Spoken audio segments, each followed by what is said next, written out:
नमस्कार विद्यार्थी मित्रांनो, आपण राज्यसेवा पूर्व परीक्षा या विषयीचे जे हिस्ट्रीला जे महत्त्वपूर्ण क्वेश्चन आहेत तर ते आपण पाहूया।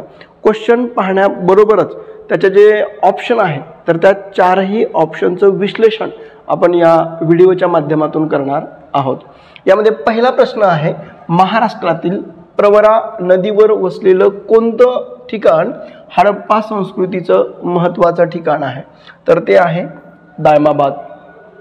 विद्यार्थी मित्रांनो, ज्यावेळेस आपण या दायमाबाद संदर्भाबद्दलची ज्यावेळेस आपण चर्चा करतो त्यावेळेस तुम्हाला एक महत्त्वपूर्ण भाग इथे एक लक्षात ठेवावा लागेल, तो म्हणजे काश्मीरमध्ये मांडा, पूर्वेकडं काश्मीरमध्ये मांडा, खाली दक्षिणेमध्ये दायमाबाद, पूर्वेकडं आलमगीरपूर आणि पश्चिमेकडं सुतकांगेडोर।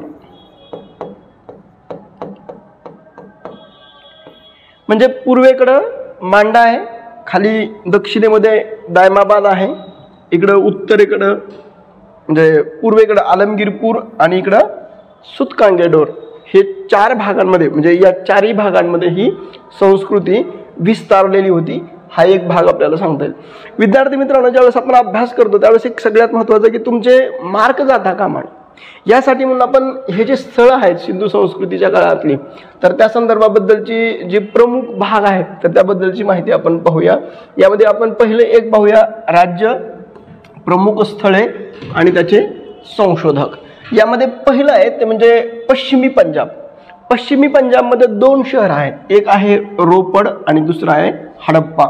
रोपडचं जे उत्खनन आहे तर ते यज्ञदत्त शर्मा यांच्या नेतृत्वाखाली उत्खनन झालं होतं आणि दुसरं आहे ते म्हणजे हडप्पा याचं जे उत्खनन आहे तर ते दयाराम साहनी यांच्या नेतृत्वाखाली झालं। त्यामध्ये सिंध जे आहे त्या सिंधमध्ये तीन आहेत, एक आहे मोहनजोदडो, चहुंदडो आणि कोटजी। यामध्ये मोहनजोदडोचं जे उत्खनन आहे तर ते डॉक्टर राखलदास बॅनर्जी यांच्या नेतृत्वाखाली झालं आणि चहुंदडोचं जे उत्खनन आहे तर ते अर्नेस्ट मॅके आणि कोटजीचं उत्खनन हे धुरिये महोदय यांच्या नेतृत्वाखाली झालं। त्यामध्ये जे हरियाणा जी आहे तर त्या हरियाणामध्ये कुणाल, बनावली आणि मिताथल या ठिकाणी उत्खनन झालं। तर या कुणालचं जे उत्खननाचं नेतृत्व आहे ते डॉक्टर माधव आचार्य यांनी केलं, बनावलीचं हे रवींद्रनाथ बिष्ट यांनी केलं आणि मिताथलचं सूरज भान यांनी केलं होतं। विद्यार्थी मित्रांनो, ज्यावेळेस तुम्हाला जे राज्यसेवेला याच्या अगोदर जे विचारले होते आपण अभ्यास करत असताना हे आपल्याला लक्षात असतं, ते म्हणजे कोणतं? हडप्पा आणि मोहनजोदडो। हडप्पाचं जे शहर आहे याचं उत्खननाचं नेतृत्व हे कोणी केलं होतं तर ते दयाराम साहनी यांनी केलं होतं आणि जे मोहनजोदडोचं जे आहे तर ते राखलदास बॅनर्जी यांनी नेतृत्व केलं होतं। हे भाग आपल्याला निश्चितपणाने लक्षात ठेवायचा, म्हणजे आपला अभ्यास असतो पण ऐनवेळी परीक्षेमध्ये थोडासा गोंधळ उडतो, राखलदास बॅनर्जी का दयाराम साहनी असा एक जो मुद्दा विचारला त्यावेळेस मात्र हे परफेक्ट लक्षात ठेवा। त्यानंतर आहे गुजरात। गुजरातमध्ये लोथल, धोलावीरा, रंगपूर, मालवण आणि सुरकोटला। याच्यामध्ये लोथलचं जे आहे तर ते RN राव यांच्या नेतृत्वाखाली झालं, धोलावीराचं RS विष्ट यांच्या नेतृत्वाखाली झालं, मालवणचं जगतपती जोशी आणि सुरकोटलाचं जगतपती जोशी यांच्या नेतृत्वाखाली। लक्षात तुम्हाला ठेवावं लागेल ते म्हणजे कुणाल या ठिकाणी जो सुवर्णाचा जो मुकुट आहे तर तो मुकुट कुणालला मिळाला, बनावलीला लाकडी नांगर मिळाला आणि यामध्ये सुरकोटला, या सुरकोटलाच्या ठिकाणी घोड्याच्या सांगाडा जो आहे तर त्याचे काही अवशेष आपल्याला इथं मिळाले। धोलावीरा या ठिकाणी जो 10 अक्षरांचा जो पट आहे तर तो 10 अक्षरांचा पट हा धोलावीरा या ठिकाणी मिळालेला आहे। त्यानंतर बलुचिस्तान आहे, या बलुचिस्तानमध्ये सुतकाकोह आणि सुतकांगेडोर। सुतकाकोहचं जे आहे तर ते डेल्स महोदय यांनी केलं आणि सुतकांगेडोरचं RL स्टाइन यांनी उत्खननाचं नेतृत्व केलं।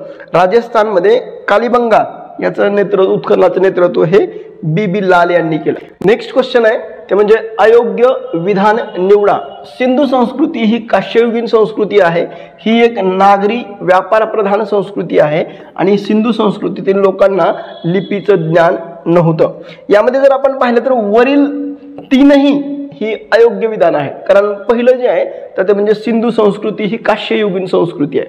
तर सिंधू संस्कृती ही काश्ययुगीन संस्कृती नसून ताम्र पाषाण युगीन संस्कृती आहे, हे आपल्याला लक्षात ठेवलं पाहिजे. ही एक नागरी व्यापार प्रधान संस्कृती आहे. नागरी व्यापार प्रधान संस्कृती होती, परंतु ते पूर्ण व्यापारावरच आधारलेली होती असं नव्हे. त्याचबरोबर सिंधू संस्कृतीतील लोकांना लिपीचं ज्ञान नव्हतं. एक गोष्ट लक्षात ठेवा की आपल्याला हडप्पा संस्कृतीचं लिपी वाचन करण्यामध्ये यश मिळालेलं नाही, परंतु गुजरातमधील धोलावीरा या ठिकाणी जो किल्ला आहे तर त्या किल्ल्याच्या समोरच्या ठिकाणी तो 10 अक्षरांचा पट हा आपल्याला मिळालेला आहे, परंतु ते लिपी वाचता मिळालेली नाही. म्हणून आपल्याला हिंदू वासियांना किंवा संस्कृतीयांना लिपीचं ज्ञान नव्हतं असं म्हणता येणार नाही, त्यांना लिपीचं ज्ञान हे होतं. आपण या हडप्पा संस्कृती संदर्भाबद्दलची जी माहिती आहे तर त्याबद्दल आपण पाहू. जसं की हडप्पा संस्कृती ही जगातली ताम्र पाषाण युगीन संस्कृती आहे.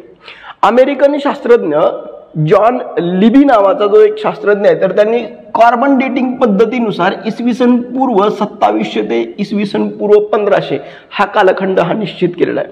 विद्यार्थी मित्रांनो, एक भाग लक्षात ठेवा की जी ही कार्बन डेटिंग पद्धत आहे तर ह्या कार्बन डेटिंग पद्धतीनं 100 वर्ष मागे पुढे होऊ शकतं, परंतु आपल्याला कालखंड हा निश्चित करता येतो. म्हणजे मानवाच्या शरीरामध्ये असणारा जो कार्बन आहे त्याच्या आधारावर आपल्याला शोधता येते, किंवा प्राणी जे आहेत तर त्या प्राण्यांच्या हाडांमध्ये जो काही अवशेष आहे तर त्या कार्बनवरून आपल्याला हे केव्हाचा असावं असा एक आपल्याला तर्क करता येतो. याला आपण कार्बन डेटिंग पद्धती म्हणतो. तर हे कार्बन डेटिंग पद्धती ही अमेरिकन शास्त्रज्ञ जॉन लिबी यांनी 1940च्या कालखंडामध्ये ही शोधलेली आहे. यामध्ये हे सिंधू नदीच्या प्रदेशामध्ये केंद्रित असल्यामुळे तिला सिंधू संस्कृती असं म्हटलं जाते. विद्यार्थी मित्रांनो, इथे एक भाग लक्षात ठेवा की पहिल्यांदा ज्यावेळेस या शहरांचं उत्खनन झालं, जसं की हडप्पा असेल, मोहनजोदडो असेल, ही शहरं ही सिंधू नदीच्या खोऱ्यांमध्ये उदयाला आलेली होती, म्हणून आपण त्याला सिंधू संस्कृती असं म्हटलं. परंतु जसं आपण आता पाठीमागे उल्लेख केला होता तो कोणता उल्लेख होता, तो म्हणजे जसं काश्मीरमध्ये मांडा आहे, खाली दक्षिणेमध्ये दायमाबाद आहे, इकडं उत्तरेकडे जर आपण पाहिलं म्हणजे पूर्वेकडे जर आपण पाहिलं तर ते आलमगीरपूर आहे, इकडं दक्षिणेकडे आपण जर पाहिलं तर सुतकांगेडोर आहे. अशा विस्तीर्ण भूप्रदेशामध्ये ही संस्कृती विकसित झाली होती. त्यामुळे याला हडप्पा संस्कृती म्हणावं का सिंधू संस्कृती म्हणावं हा एक वाद चालू होता. तर जगभरामध्ये असा एक नियम आहे, तो म्हणजे की ज्या संस्कृतीचं पहिल्यांदा उत्खनन करत असताना ज्या शहराचं पहिल्यांदा उत्खनन केलंय त्या स्थळांवरून त्या संस्कृतीचा बोध होतो असं आपल्याला सांगतात, आणि त्यावरूनच ही हडप्पा संस्कृती म्हणून ही ओळखली जाते. ही नागरी हडप्पा संस्कृतीची बीज ही बलुचिस्तानमधील मेहरगड येथे हडप्पा पूर्व काळातील नवाश्मयुगीन संस्कृतीमध्ये सापडतात, ज्यामध्ये जॉन फ्रांक्वा जारीज आणि रिचर्ड मेंडो यांनी या बलुचिस्तानमधील जे मेहरगड आहे तर त्याच्यामधलं उत्खनन केलेलं आहे. नेक्स्ट क्वेश्चन आहे तो म्हणजे सिंधू संस्कृतीतील लोक सुती कापड व मलमलीचे कापड यांची आयात करत असे, चांदी, जस्त, मौल्यवान खडे यांची निर्यात करत असत. सिंधू संस्कृतीचा आंतरराष्ट्रीय व्यापार समुद्रामार्गे खुशकीच्या मार्गाने करत असत आणि सिंधू संस्कृतीबाबत कोणतं विधान हे सत्य नाही.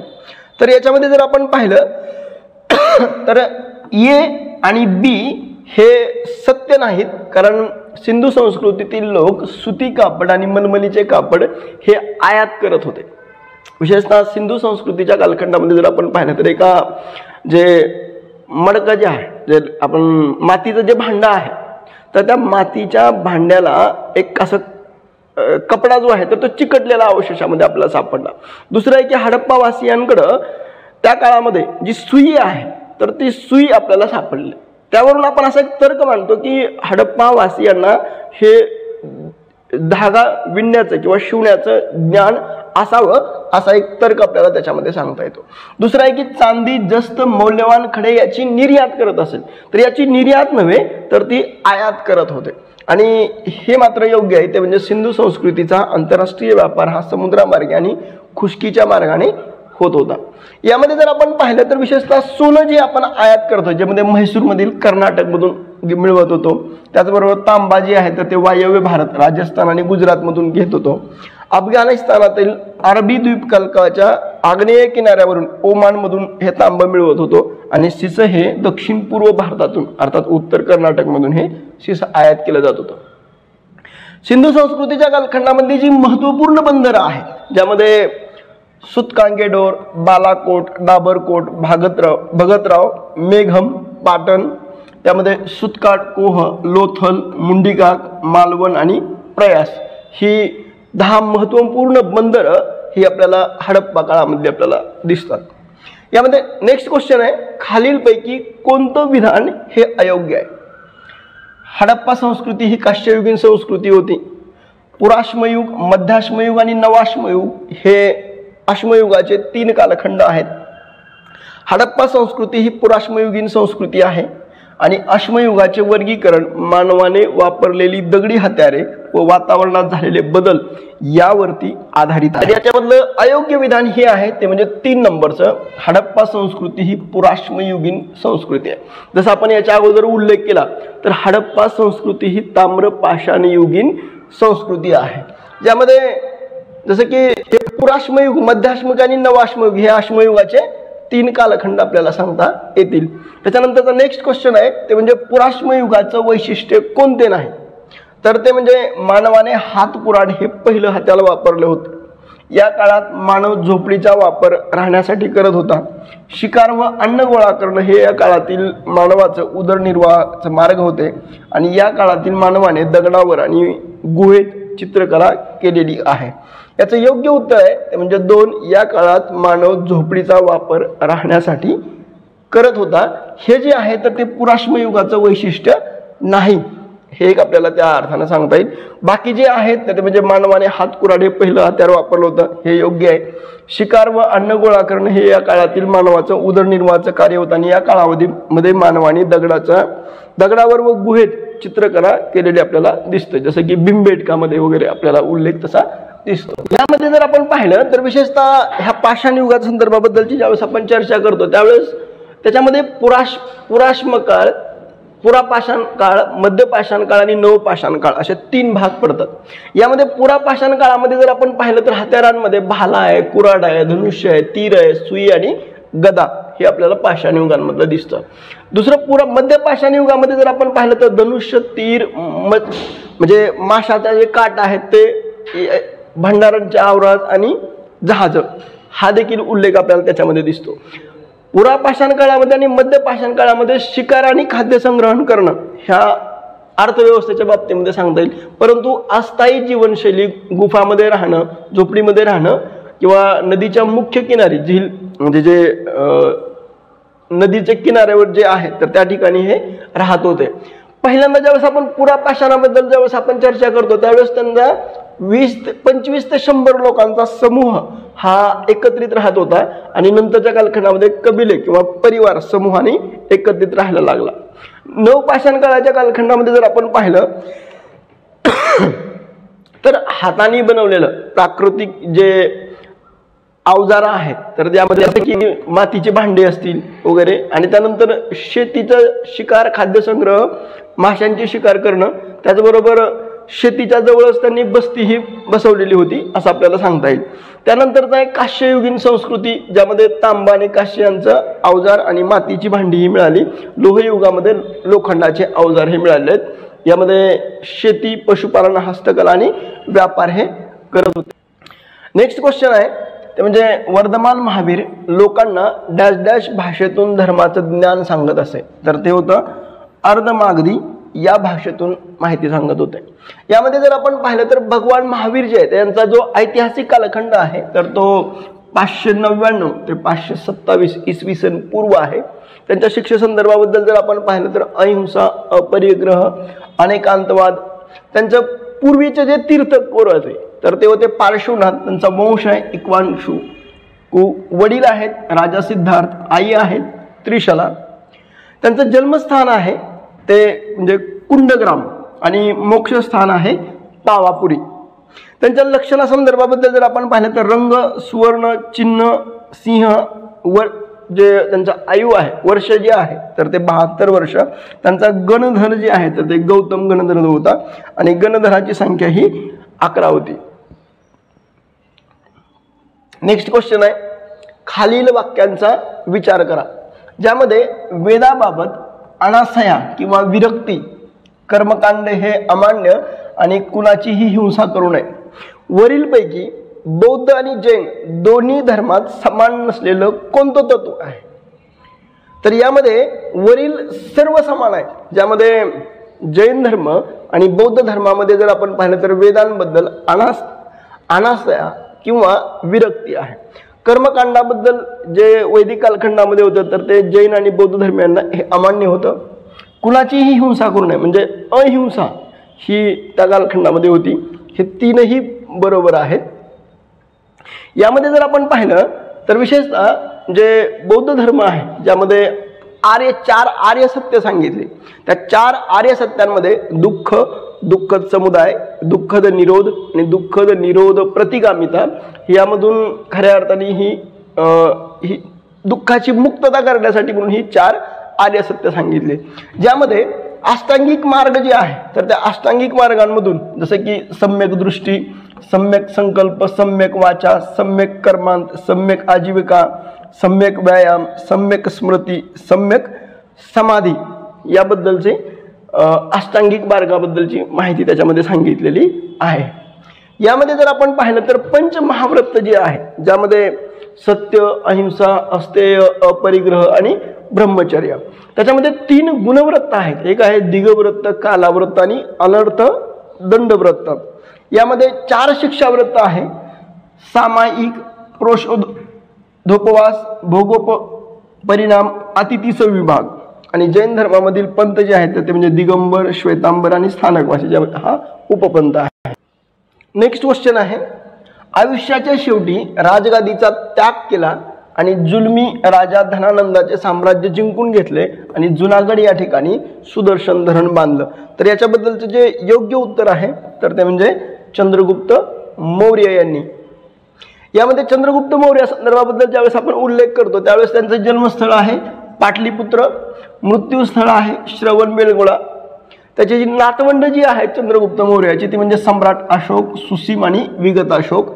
नंद घराण्याचा पाडाव करून इसवी सन पूर्व 322च्या कालखंडामध्ये आर्य चाणक्याच्या मदतीनं चंद्रगुप्त मौर्य हे विराजमान झाले आणि ग्रीक सम्राट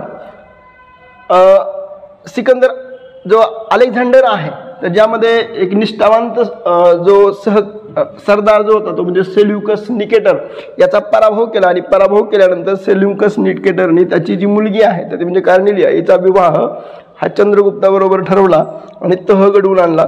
त्याच कालखंडामध्ये जो ग्रीक राजदूत जो आहे तो म्हणजे मेगॅस्थेनीज, त्या मेगॅस्थेनीजनी इंडिका नावाचा ग्रंथ लिहिला. विद्यार्थी मित्रांनो, तुम्हाला तुमच्या अभ्यासाच्या सोयीसाठी म्हणून तुम्हाला एक मुद्दा इथं लक्षात ठेवावा लागेल की जो आपण इंडिका संदर्भाबद्दलचा जो उल्लेख करतो तो इंडिका ग्रंथ हा मूळ स्वरूपामध्ये नाही, तर तो त्या इंडिकाचे आधार घेऊन काही लोकांनी जे मुद्दे म्हणजे जर समजा भारताबद्दलची माहिती पाहिजे असेल त्याच्यामधला आधार घेतला आणि त्याच्यामध्ये दुसऱ्यांनी उद्धृत केलेली काही वाक्य आहेत तर त्या सर्व वाक्यांचं जे मिळालेले जे अंश आहेत त्याचा एक आपण इंडिका नावाचा ग्रंथ हा तयार झालेला आहे. म्हणजे मूळ जो इंडिका आहे त्याची जी प्रत आहे मूळ तर ती मात्र मूळ इंडिकाची नाही. नेक्स्ट आहे ज्यामध्ये अशोक आहे. अशोका संदर्भाबद्दल जर आपण पाहिलं तर अशोक मध्ये अधिकारिक कालखंड जो आहे तर ते इसवी सन पूर्व 272 ते इसवी सन पूर्व 232चा कालखंड आहे. अशोकाचा जो राज्याभिषेक आहे तर तो इसवी सन पूर्व 258च्या कालखंडामध्ये आहे. राजधानीचं केंद्र हे पाटलीपुत्र आहे. जसं की जन्म आणि मृत्यू संदर्भाबद्दल जर आपण पाहिलं तर इसवी सन पूर्व 304च्या कालखंडामध्ये पाटलीपुत्र या ठिकाणी जन्म झाला आणि इसवी सन पूर्व 232च्या कालखंडामध्ये अर्थात 72व्या वर्षी पाटलीपुत्र या ठिकाणी निधन झालं. अशोकाच्या अगोदर पूर्वाधिकारी म्हणून जर कोण होतं तर ते होतं बिंदुसार. उत्तराधिकारी आहेत दशरथ मौर्य. वडील होते बिंदुसार, आई होती धर्मा. म्हणजे श्रीलंकन परंपरेनुसार आई धर्मा आहे आणि सुभद्रावागी ही उत्तर भारतीय परंपरेनुसार आहे. पत्नी संदर्भाबद्दल जर आपण पाहिलं तर कारुवाकी म्हणजे जे स्वतः अशोकाचे जे स्वतःचे शिलालेख आहेत तर त्याच्यामध्ये कारुवाकीचा उल्लेख आहे. आणि राणी तिष्यरक्षा जी श्रीलंका आणि उत्तर भारतीय परंपरामध्ये तिष्यरक्षा ही पत्नीबद्दल उल्लेख येतो आणि एक पद्मावतीबद्दल उल्लेख येतो. त्यानंतर असिंध मित्रा जी आहे तर ती श्रीलंकन परंपरेनुसार येतं आणि जे संतती आहे तर ते म्हणजे तिवल, ज्यामध्ये स्वतःचे शिलालेख संघमित्रा, महेंद्र आणि कुणाल हे या मुलांची नाव आहेत. यानंतरचा आहे अलेक्झांडर द ग्रेट, जो 356च्या कालखंडामध्ये मॅसेडोनियाचा ग्रीक प्रशासक होता. अरिस्टॉटलकडून शिक्षण घेतल्यानंतर वयाच्या 20व्या वर्षी अलेक्झांडर हा राज्यामध्ये परतला. विद्यार्थी मित्रांनो, तुम्हाला इथे एक भाग लक्षात ठेवायचा आहे, तो म्हणजे जो सिकंदर आहे, ह्या सिकंदरचा जो गुरु आहे तर तो कोण आहे? अरिस्टॉटल आहे. पण या अरिस्टॉटलचा गुरु कोण आहे तर तो प्लेटो आहे. आणि प्लेटोचा गुरु कोण आहे तर तो सॉक्रेटिस आहे. म्हणजे हे सॉक्रेटिस, प्लेटो, अरिस्टॉटल आणि सिकंदर ही गुरु शिष्यांची परंपरा ही तुम्हाला माहीत असावी. त्यावेळेचा जर आपण पर्शियन साम्राज्य जे आहे, ज्याचा राजा हा डॅरियस तिसरा याचा पराभव करून ग्रीक संस्कृतीचा प्रसार हा मध्य आशियामध्ये केला आणि अलेक्झांडरचं साम्राज्य त्याच्या उत्कर्ष कालखंडामध्ये पश्चिमेला ग्रीसपासून पूर्वेला सध्याचं जे पाकिस्तान, अफगाणिस्तान, इराण आणि इराकपर्यंत पसरलेलं होतं. अलेक्झांडरला इतिहासातील सर्वात प्रभावशाली, कार्यक्षम लष्करी कमांडर देखील मानलं जातं. नेक्स्ट, यानंतरचा जो कनिष्क जो आहे याबद्दल आपण माहिती पाहू. जो कनिष्काचा अधिकारी कालखंड आहे तर तो 127 ते इसवी खंड आहे, ज्यामध्ये राजधानी जी आहे तर ती पेशावर आहे. जन्म हा पेशावरमध्ये झाला, मृत्यू हा पेशावर, पूर्वाधिकारी हा विम कॅडफिसेस आणि उत्तराधिकारी हा हुविश्का आहे. राजघराणे हे कुशाण आहे, धर्म हा बौद्ध धर्म आहे. याची राज्याची जी व्याप्ती आहे तर ती अफगाणिस्तान, चीन, कझाकिस्तान, भारत, नेपाळ, पाकिस्तान, तजाकिस्तान, उझबेकिस्तान आणि तुर्कमेनिस्तान हाच राज्य विस्तार हा अशोकाच्या कालखंडामध्ये देखील होता. यामध्ये देवनाम प्रियदर्शी, देवतांचा प्रियदर्शी असा उल्लेख, स्वतःचा उल्लेख कोण करतो तर अर्थातच सम्राट अशोक. जसं मी आता उल्लेख केला तर तो म्हणजे ग्रीक, अरेमाइक, खारोष्टी आणि ब्राह्मी या 4 भाषांमध्ये अशोकाचे शिलालेख आहेत. तर त्या 4 भाषांमध्ये जे अशोकाचे शिलालेख आहेत तर त्यामध्ये गुर्जरा, मास्की आणि उद्गलम या 3 ठिकाणी जे अशोकाचे शिलालेख मिळाले त्याच्यामध्ये प्रिय नाम दसी अशोक असा उल्लेख आहे. बाकी ठिकाणी तुम्हाला जर अशोकाचा उल्लेख असेल तर तो प्रिय नामदस्सी म्हणजे प्रिय नामदस्सी एवढंच उल्लेख येईल. बाकी ठिकाणी मात्र ह्या 3 ठिकाणी मात्र प्रिय नामदस्सी अशोक हा उल्लेख येतो. आपण पाहूया बिंबिसार बद्दलची माहिती. इसवी सन पूर्व 443 ते 491च्या कालखंडामध्ये बिंबिसार हा राजगादीवर होता. इसवी सन पूर्व 6व्या शतकामध्ये कुरु, पांचाल, गांधार, अवंती, मगध या कालखंडामध्ये जी 16 महाजनपद आहेत तर या मगध महाजनपदाचं साम्राज्यामध्ये रूपांतर करण्याची सुरुवात ही या बिंबिसाराने केली होती. प्रतिष्ठा मिळवून देण्याचं कार्य त्यांनी केलं. बिंबिसार हा वयाच्या 15व्या वर्षी इसवी सन पूर्व 543 मध्ये मगधच्या गादीवर आला आणि अंग महाजनपदावर त्यांनी आक्रमण करून या महाजनपदावरती जो ब्रह्मदत्त होता या राजाची सत्ता होती त्याला बिंबिसारनं अंगवर आक्रमण करून तो प्रदेश हा जिंकून घेतला होता. यामध्ये जर आपण आणि तो त्याच्या साम्राज्यामध्ये विलीन करण्याची भूमिका घेतली गेली. या अंगची राजधानी ही चंपा होती. यामध्ये बाजारपेठ आणि राजधानी ही बिंबिसारने स्वतःच्या ताब्यामध्ये घेतली आणि त्या ठिकाणी त्यात आपला जो मुलगा आहे तो म्हणजे कुणाल या मुलाची राज्यपाल म्हणून बिंबिसारनं नियुक्ती केली. नेक्स्ट क्वेश्चन आहे ते म्हणजे साम्राज्य आणि संस्थापक यांची अयोग्य जोडी ओळखा. मगध साम्राज्य, शिशुपाल वंश, मौर्य साम्राज्य, चंद्रगुप्त मौर्य, गुप्त साम्राज्य, समुद्रगुप्त, सातवाहन घराणं, सिमुक याच्यामधलं अयोग्य जे आहे तर ते म्हणजे गुप्त साम्राज्य, समुद्रगुप्त. म्हणजे मगध साम्राज्य हे शिशुनाग वंश आहे, मौर्य साम्राज्य हे चंद्रगुप्त मौर्य आणि सातवाहन हे सिमुक यांनी स्थापन केलं.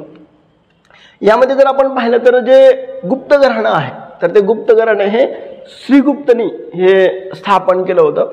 यामध्ये जर आपण पाहिलं तर याची राजधानी हे पाटलीपुत्र आहे, भाषा ही संस्कृत आहे, धार्मिक समूहामध्ये जर आपण पाहिलं तर हिंदू धर्म आहे आणि शासन जर आपण पाहिलं तर पूर्णतः राजशाही होतं। यामध्ये राजांसंदर्भात आपण जर माहिती पाहिली तर त्याच्यामध्ये 240 इसवी सन ते 280 हे श्रीगुप्त आहे, 319 ते 335 हा चंद्रगुप्त पहिला आहे आणि 540 ते 550 हा विष्णुगुप्त आहे। म्हणजे स्थापन झालेल्या राज्याचा कालखंड आहे 240 आणि त्याचा अंत आहे 550 इसवी सन। यामध्ये जर आपण पाहिलं तर सगळ्यात महत्त्वाचं आहे ते म्हणजे हे जे मगध साम्राज्य आहे, या मगध साम्राज्यामध्ये म्हणजे मगध जे राज्य होतं तर त्या राज्याशी संबंधित हे वंश आपल्याला सांगता येईल। एक म्हणजे बृहद्रथ वंश, प्रदोत वंश, हर्यक वंश, शिशुनाग वंश, नंद वंश, मौर्य साम्राज्य, शुंग साम्राज्य, कण्व वंश, सातवाहन साम्राज्य, गुप्त साम्राज्य आणि पश्चावर्ती गुप्त साम्राज्य आणि पाल साम्राज्य, ही सर्व मगध भोवती मगधच्या केंद्राभोवतीच हे राज्य ही उदयाला आली किंवा हे साम्राज्य ही उदयाला आली होती। यामध्ये जर आपण पाहिलं तर तो म्हणजे शिशुनाग वंश जो आहे, तर यामध्ये शिशुनाग राजवंश जो आहे तर ह्या शिशुनागनी ईसापूर्व म्हणजे इसवी सन पूर्व 412ला सिंहासन म्हणजे राज्य हे हस्तगत केलं। या राज्याचा संस्थापकच हा शिशुनाग आहे। मगधची जी प्राचीन राजधानी जी आहे तर ते म्हणजे गिरिवराज आणि वैशाली उत्तर बिहारची पुनर्स्थापना ही त्या कालखंडामध्ये केली। या शिशुनागचा जो मुलगा आहे तर तो म्हणजे हा कालाशोक आहे। हा कालाशोक ज्याला महावंशामध्ये कालाशोक आणि पुराणांमध्ये त्याला काकवर्ण असं म्हटलं जातं, ज्यांनी 28 वर्ष हे राज्य केलं। याच्यामध्ये कालाशोक जो आहे तर त्या 2 घटनांसाठी म्हणून तो ओळखला जातो। एक आहे वैशाली, ज्यामध्ये दुसरी बौद्ध धर्म परिषद ही आयोजित केली होती आणि दुसरं आहे मगधच्या राजधानीचं हस्तांतरण करण्याची भूमिका ही कालाशोकाच्या कालखंडामध्ये आहे। त्यानंतरचा आहे तो म्हणजे समुद्रगुप्त, त्याबद्दलचं विश्लेषण पाहू। याचा जो कालखंड आहे तो 335 ते 375च्या कालखंडामधला आहे। घराण्यासंदर्भाबद्दल जर आपण पाहिलं तर तो राजवंश गुप्त राजवंश आहे। पूर्ववर्ती राजा हा चंद्रगुप्त पहिला आहे, उत्तरवर्ती राजा हा चंद्रगुप्त दुसरा आहे, वडील हा चंद्रगुप्त पहिले, माता ही कुमारदेवी, पत्नी ही दत्तादेवी, मुलगा हा चंद्रगुप्त दुसरा आणि रामगुप्त आहे।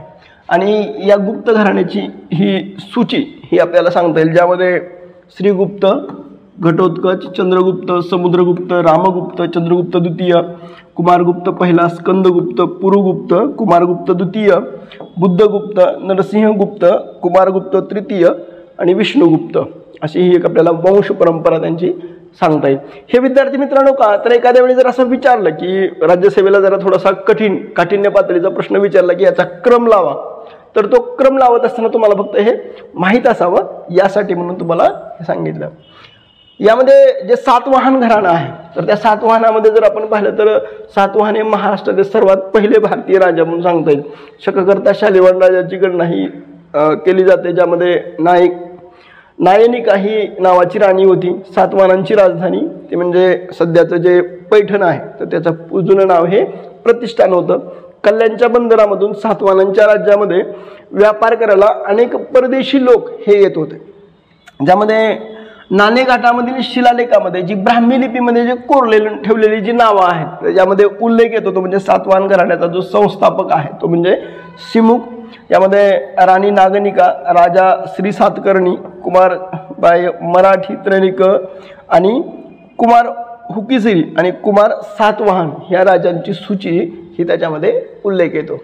त्यानंतरचा नेक्स्ट क्वेश्चन आहे, प्राचीन काळात महाराष्ट्र हा कुठल्या भागामध्ये येत होता, तर अर्थातच 3 नंबर तो म्हणजे दक्षिणापथ यामध्ये येत होता। नेक्स्ट क्वेश्चन आहे ते म्हणजे चुकीची जोडी ओळखा।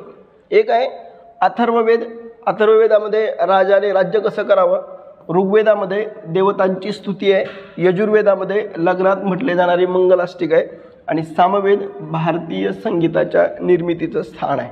तर याच्यामध्ये चुकीची जोडी ही आहे ते म्हणजे यजुर्वेद लग्नात म्हटले जाणारे मंगलाष्टिक आहे।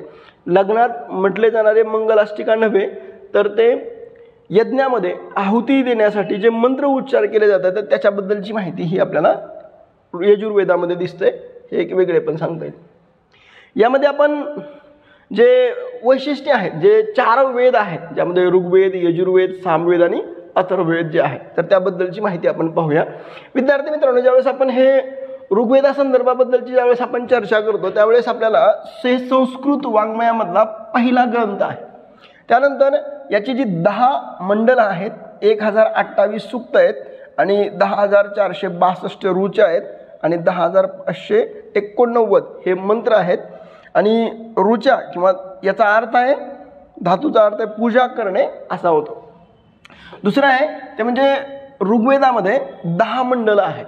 या 10 मंडलामधले जे तिसरं मंडल आहे ते तिसरं मंडल हे विश्वामित्राने म्हणजे काव्य गायलेलं आहे. यामध्ये जसं की आपल्याला जो गायत्री मंत्र जो आहे तर तो 3ऱ्या मंडलामध्ये आपल्याला दिसतो. आणि जे 10वं मंडल आहे ज्यामध्ये पुरुष सूक्त जे आहे तर त्या पुरुष सूक्तांमध्ये या वर्ण व्यवस्थेबद्दलचा उल्लेख आपल्याला याच्यामध्ये दिसतो. यानंतरचं जे आहे ते म्हणजे यजुर्वेद. या यजुर्वेदासंदर्भाबद्दल ज्यावेळेस आपण पाहतो त्यावेळेस वैदिक काळातील यज्ञामध्ये आहुती देण्यासाठी वापरण्यात येणाऱ्या मंत्राचा समावेश हा यजुर्वेदामध्ये केलेला आहे. या यजुर्वेदामध्ये पुन्हा 2 संहिता आहेत. एक आहे शुक्ल संहिता आणि दुसरी आहे कृष्ण संहिता. कृष्ण यजुर्वेदाच्या संहितेमध्ये ब्राह्मण ग्रंथातील गद्य भाग दिलेले आहेत, ज्यामध्ये शुक्ल यजुर्वेदासाठी शतपथ ब्राह्मण हे स्वतंत्रपणे दिलेलं आहे. पुन्हा शुक्ल यजुर्वेदामध्ये पुन्हा 2 भाग आहेत. एक आहे वाजसनीय माध्यदीन आणि वाजसनीय कण्व. पुन्हा कृष्ण यजुर्वेदामध्ये पुन्हा 4 शाखा आहेत, तैत्तरीय संहिता, मैत्रिणीय संहिता, चरक कथा संहिता आणि कपिलिष्ट कथा संहिता. नेक्स्ट आहे ते म्हणजे सामवेद. या सामवेदामध्ये जर आपण पाहिलं तर सामवेदाला भारतीय संगीताचा पाया म्हटलं जातं. म्हणजे 4 वेदांपैकी जो 3ऱ्या क्रमांकाचा वेद आहे तर तो म्हणजे सामवेद. साम म्हणजेच गायन आणि वेद म्हणजेच ज्ञान.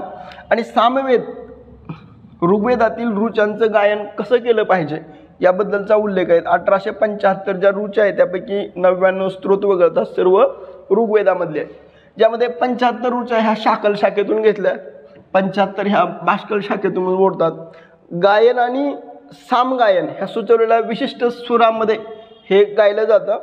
आणि सामगान गाऊन विशिष्ट विधी करताना देवतांना प्रसाद पेय अर्पण करताना दूध आणि इतर पदार्थांबरोबर जे सोम वनस्पतीचा जो रस अर्पण केला जातो यामध्ये ऋचाचं गायन करण्याचं काम हे सामवेदांचं असतं. आणि ते करणाऱ्या 4 ऋत्विजांचा एक गट असतो, त्याच्या प्रमुखाला उद्गाता असं म्हटलं जातं. शेवटचा आहे तो म्हणजे अथर्ववेद. या अथर्ववेदामध्ये अथर्वण आणि अंगिरस या 2 ऋषींच्या समूहाने हा अथर्ववेद रचलेला आहे, म्हणून याला अथर्वांगिरस हा याचं प्राचीन नाव आहे. याच्यामधल्या काही रचनांचं श्रेय हे वशिष्ठ, कश्यप आणि कौशिक या ऋषींना दिलं जातं. शौनकीय आणि पेपलाद या अथर्ववेदाच्या 2 शाखा आहेत. या अथर्ववेदामध्ये आयुर्वेद, राजधर्म, समाजव्यवस्था, अध्यात्म, तत्वज्ञान अशा वेगवेगळ्या विविध विषयांना अथर्ववेदाने स्पर्श केलेला आहे. अथर्ववेदाच्या 9 शाखा सांगितल्या. यामध्ये पेपलाद, स्तोम, मोद, शौनकीय, जाजल, जलद, कुंतप, ब्रह्मवद आणि देवदर्श हे एक आपल्याला सांगता येईल. नेक्स्ट आहे वैदिक कालखंडाविषयी खालील वाक्यांचा विचार करा. ज्यामध्ये भारतात घोडा हा सर्वात पहिल्यांदा यांनीच आणला. समाजव्यवस्था ही पितृसत्ताक होती. काश्य आणि तांब्याची शस्त्र वापरत होते. धर्मगुरू आणि ऋषींना गाय, गुलाम आणि स्त्रियांचं दान हे दिलं जात होतं. यामध्ये जर आपण पाहिलं तर ह्याच्यापैकी 4ही बरोबर आहेत. म्हणजे भारतामध्ये पहिल्यांदा घोडा हा आर्यांकडूनच आला. जसं की हडप्पा संस्कृतीमध्ये गुजरातमधल्या सुरकोटडा या ठिकाणी घोड्याचे अवशेष मिळाले. परंतु आपल्याला जर प्रश्नच असा विचारला की घोड्याचा जो पहिला उल्लेख आहे तर तो वैदिक कालखंडामधलाच आहे असं आपल्याला सांगता येईल. दुसरं आहे की समाजव्यवस्था ही पितृसत्ताक होती. हडप्पाच्या काळामध्ये जर आपण पाहिलं तर ती मातृसत्तात्मक होती. काश्य आणि तांब्याची शस्त्रही वापरत होते. धर्मगुरू आणि ऋषींना गायचं दान हे दिलं जात होतं. हे एक वेगळे पण सांगता येईल. त्यानंतरचं आहे यामध्ये जर आपण पाहिलं तर वैदिक संस्कृतीमध्ये वेद हे मुख्यतः माहितीचे स्रोत आहेत. ज्यामध्ये ऋग्वेद, यजुर्वेद, सामवेद आणि अथर्ववेद हे 4 वेद आहेत. याच्यामधला ऋग्वेद हा पहिला ग्रंथ आहे. ऋग्वेदामध्ये गायत्री मंत्र जसं आपण आता उल्लेख केला तो म्हणजे 3ऱ्या मंडलामध्ये जे विश्वामित्राने गायत्री मंत्र हा त्याच्यामध्ये आपल्याला उल्लेख केलेला दिसतो. वैदिक कालखंडामध्ये पुन्हा 2 भाग आढळतात. एक आहे ऋग्वेदाचा कालखंड म्हणजे तो पूर्व वैदिक कालखंड, आणि नंतरचा जो कालखंड आहे तो उत्तर वैदिक कालखंड. ऋग्वेदिक कालखंड हा आर्यांच्या आगमनानंतरचा काळ होता, ज्याच्यामध्ये कर्मकांड हे दुय्यम होतं. परंतु नंतरच्या वैदिक कालखंडामध्ये मात्र हिंदू धर्मातील कर्मकांडांचं महत्त्व हे आपल्याला वाढलेलं दिसतं. त्यानंतर ऋग्वेद कालखंडाचा जर आपण विचार केला गेला तर ऋग्वेद कालखंड हा 1500 ते 1000 ईसापूर्व म्हणजे इसवी सन पूर्व हा मानला जातो. आणि उत्तर वैदिक कालखंड हा इसवी सन पूर्व 1000 ते 600 हा उत्तर वैदिक कालखंड मानला जातो. आणि याच कालखंडामध्ये जनपद ही अस्तित्वात आली होती. ही जनपद म्हणजे छोटी छोटी राज्य, जी जनपद म्हणजेच जनांचा समूह, आणि या जनसमूहाच्या प्रमुखांमध्ये रावी नदीच्या तीरावर झालेलं जे दशराज युद्ध आहे. पाठीमागं राज्यसेवेला हा प्रश्न विचारला होता की दशराज युद्ध जे आहे तर ते कोणत्या नदी तीरावर झालं होतं, तर ते कोणत्या रावी नदी तीरावर झालेलं होतं. वैदिक लोकांच्या जनसमूहाबरोबरच दास आणि दस्यू लोकांचं वास्तव्य देखील त्यांच्यासोबत होतं. नेक्स्ट क्वेश्चन आहे ते म्हणजे वेद काळामध्ये आदर्श जीवन जगण्यासाठी 4 आश्रम सांगितले आहेत, त्याचा योग्य जोड्या लावा. यामध्ये जर आपण पाहिलं तर विशेषतः ब्रह्मचार्य आश्रम जे आहे तर ते म्हणजे गुरुजवळ राहून विद्या प्राप्त केली पाहिजे. गृहस्थ आश्रम जे आहे तर त्याच्यामध्ये पुरुषांनी आपल्या पत्नीसोबत कुटुंब आणि समाजाप्रती कर्तव्य पार पाडावीत. वानप्रस्थ आश्रमामध्ये जर आपण पाहिलं तर ते म्हणजे 3 संसाराचा त्याग करावा, आणि 4था आहे ते म्हणजे संन्यासाश्रम म्हणजे मनुष्याने सर्व नात्यांचा त्याग करावा आणि भ्रमंती करावी असं आपल्याला सांगता येईल. विशेषतः आपण ज्यावेळेस हे सर्व माहिती पाहतो त्यावेळेस हिंदू धर्मानुसार 4 प्रकारचे आश्रम आहेत, ज्यामध्ये पहिला जो आहे तर ज्यामध्ये ब्रह्मचर्य आश्रम मानलं जातं, पण त्याच्या अगोदर गर्भाश्रम ज्याला आपण जन्मापासून ते 8 वर्षापर्यंत तो मुलगा जो आहे लहान जो बालक आहे तर ते आईसोबत राहतं. त्याच्यानंतर ब्रह्मचर्य आश्रम ज्यामध्ये 8 ते 25 वर्ष वयाचं ज्ञान आणि ऐहिक मिळवण्यासाठी तो गुरुकुलामध्ये जातो. गृहस्थ आश्रमामध्ये 25 ते 50 वर्ष हे गुरुकुलातील गुरूंनी आयोजित केलेल्या सांसारिक विवाहासाठी स्वतःला तो समर्पित करतो. वानप्रस्थ आश्रममध्ये एखादी व्यक्ती बनते ज्यावेळेस देवांच्या उपासनेमध्ये तिथेही त्याच्या सांसारिक जबाबदारीचं तो निवारण करतो. आणि शेवटी जेव्हा माणूस ऐहिक आसक्ती आणि मायेच्या पलीकडे जातो त्यावेळेस तो भगवंताचं स्मरण करतो, आणि या अवस्थेमध्ये माणूस हा जंगलामध्ये जाऊन ऋषींना आश्रय घेतो. नेक्स्ट क्वेश्चन आहे ते म्हणजे ऋग्वेदाचं इंग्रजीमध्ये भाषांतर कोणी केलं, तर ते होतं मॅक्स मुलर यांनी इंग्रजीमध्ये भाषांतर केलं.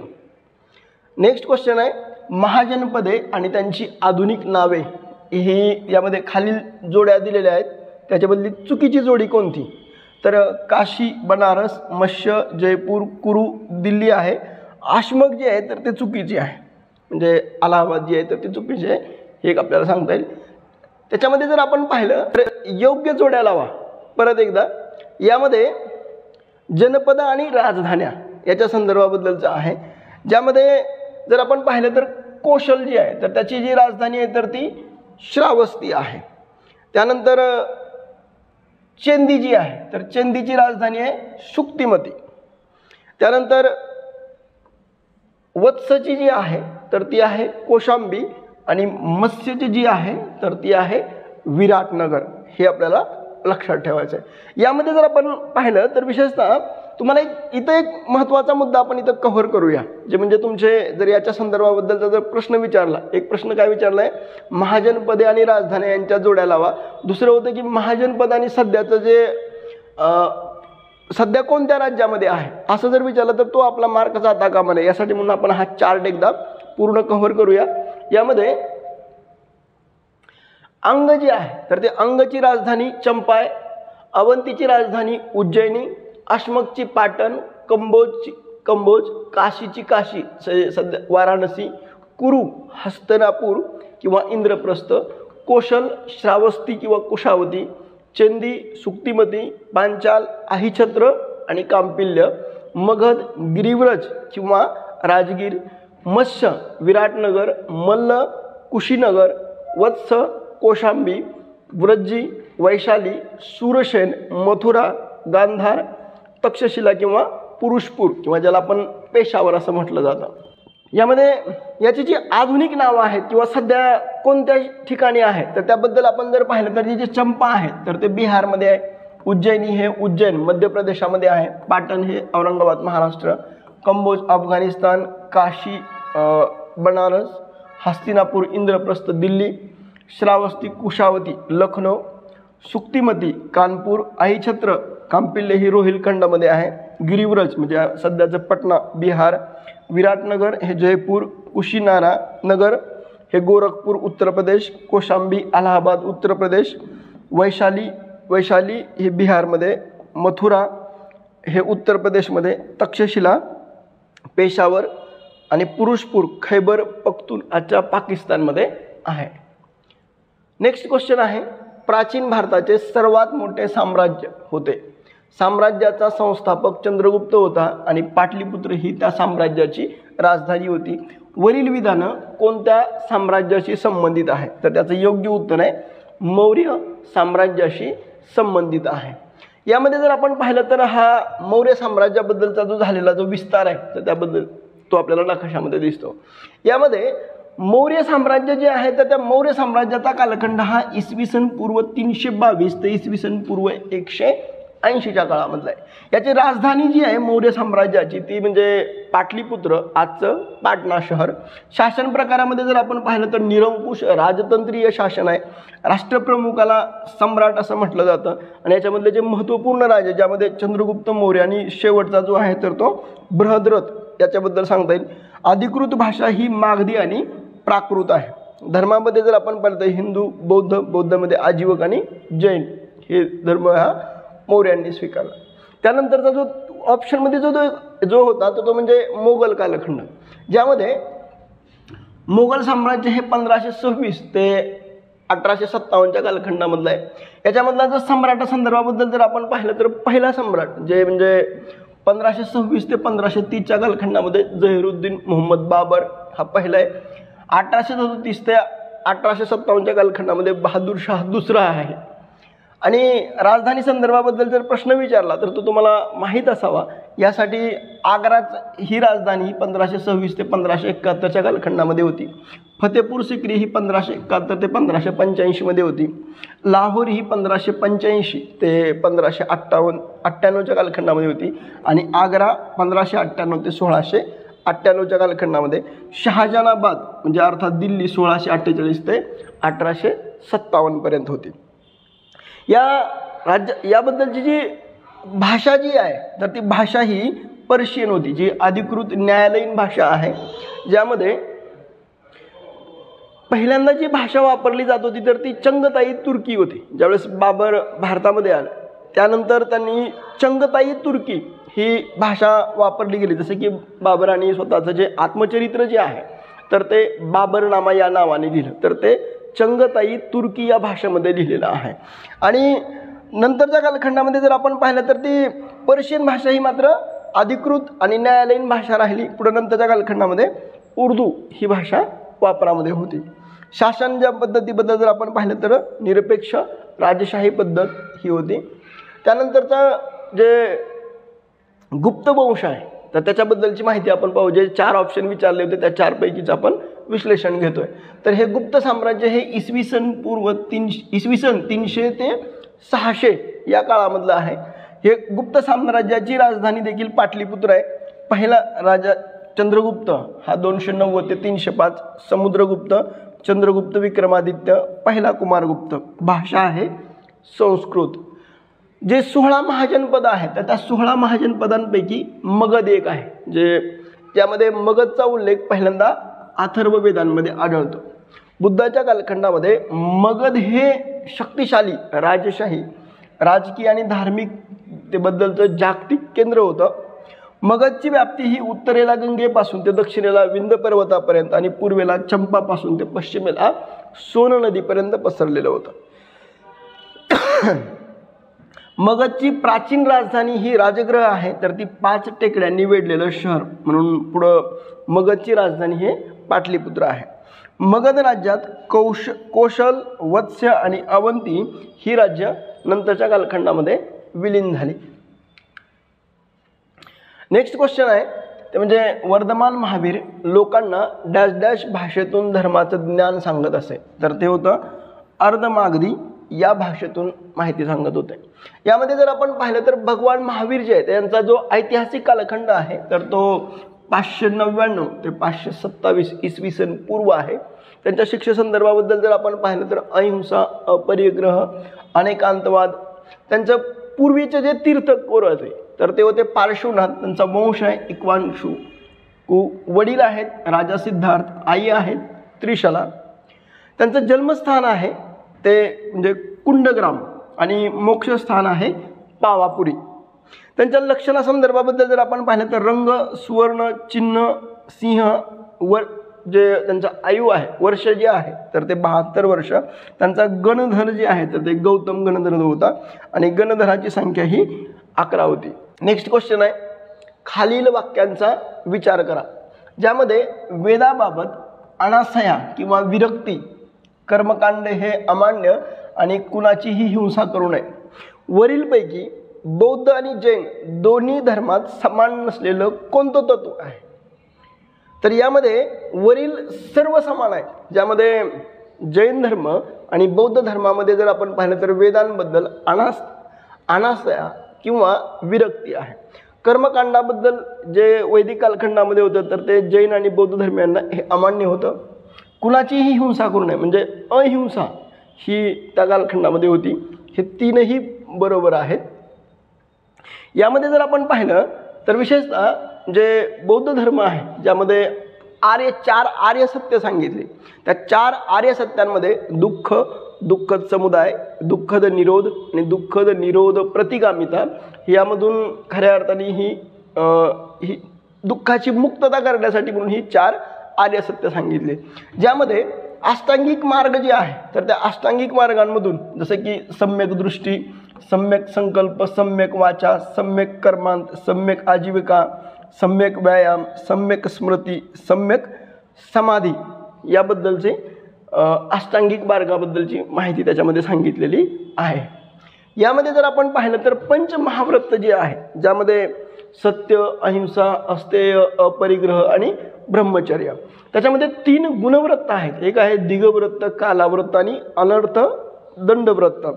यामध्ये 4 शिक्षाव्रत आहे, सामायिक, प्रोषोधोपवास, भोगोपरिणाम, अतिथीचा विभाग. आणि जैन धर्मामधील पंथ जे आहेत ते म्हणजे दिगंबर, श्वेतांबर आणि स्थानकवासी, ज्यामध्ये हा उपपंथ आहे.